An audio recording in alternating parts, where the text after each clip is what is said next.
Okay, the probes are basically ready. Here they are. I have basically put a little bit of heat shrink tube of thin diameter here and here, and then I put a larger diameter heat shrink tube here and here, and that makes those probes really safe. As you can see, in this case, when I switch to the noise position, in this case there is no metal to touch here, which is exposed.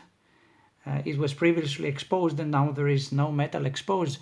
It's only the very end, the very tip of this is really exposed to high voltage when you switch to the noise mode. So you can basically hold it even like so, and you won't get electrified, and you can still do the work. You can touch here the tip to the component and do whatever the noise function does. Very useful function, by the way, and this is one of the reasons that I bought this particular signal tracer. There are others also that have this useful function, and I have also done the same thing to the RF detector probe. Now there is no high voltage exposed on this tip, but the reason that I did it in both probes is also because if you're trying to service a vintage radio, many times, especially in the older radios, many times the components are not on the PCB, they're soldered air style, and it's like a 3D construction. The components are held and soldered directly onto other components on air. So imagine the situation where you have a very dense circuit and you want to test a component that is below another component, right? So you basically assume these two are just two components, and you want to test a component which is down here below. So what you're doing, if you only have this opening here, only have this access here to the component, you will place your probe directly among those two components.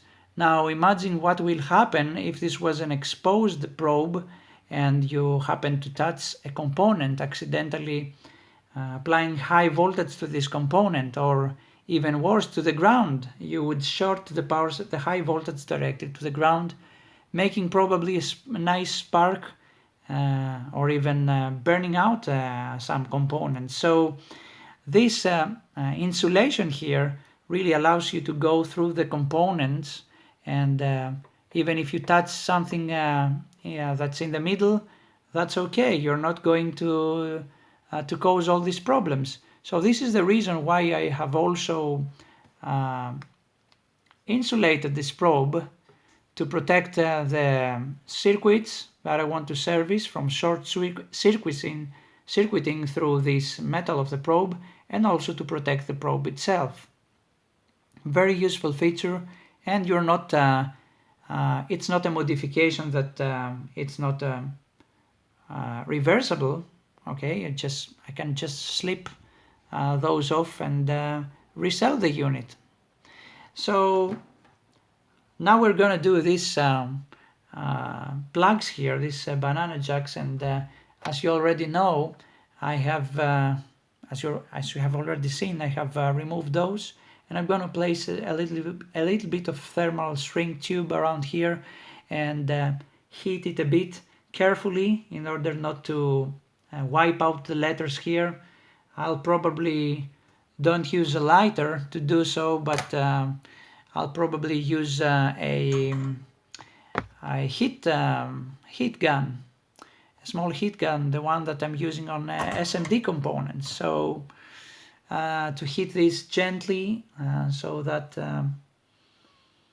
I can place some insulation on those points here. So here is how it turns out. Very nice. I have cut a little bit of heat shrink tubing, and I have placed like so.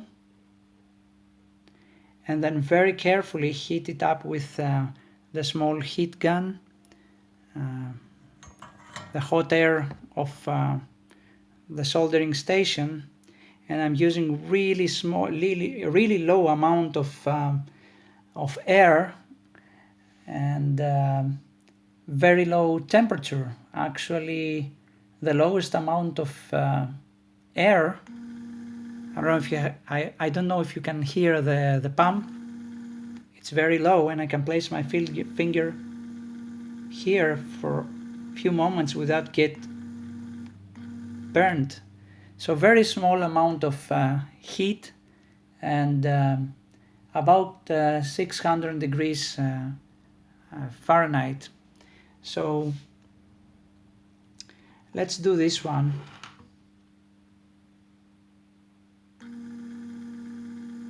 Don't hold it too much. Okay, and then from the other side.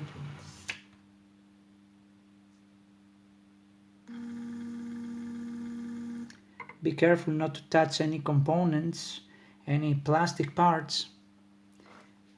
Let's do it a little bit better here.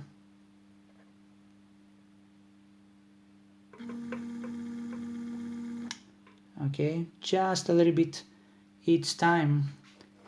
We don't want to overdo it and hit the parts too much. Sorry about the camera shaking.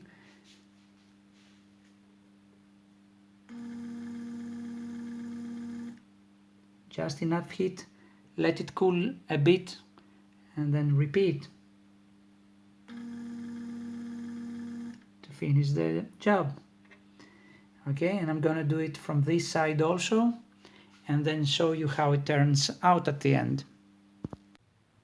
Okay, I've just done that, and here you can see the three thermal shrink tubes that are placed inside. So even if I somehow touch my finger here when this unit is operational, I won't get electrified. Of course, when I unscrew those terminals, they're still exposed here, and there is also a hole there, so you can place a bare wire here. But who on earth would place a bare wire? We would use banana plugs, safe banana plugs. But back then they did, so they had this option actually. And now the unit, it's been much safer, including the two probes and the banana plugs here. So not many things now exposed to high voltage, just this tip here. Okay, you must still be cautious about when using these units. You have to always know what you're doing, but it's much safer now to use in everyday use for troubleshooting electronics. Thanks very much for watching. I hope you enjoyed this video and learned something. Here is Sierra Victor 3 Oscar Romeo Alpha 73 from Greece.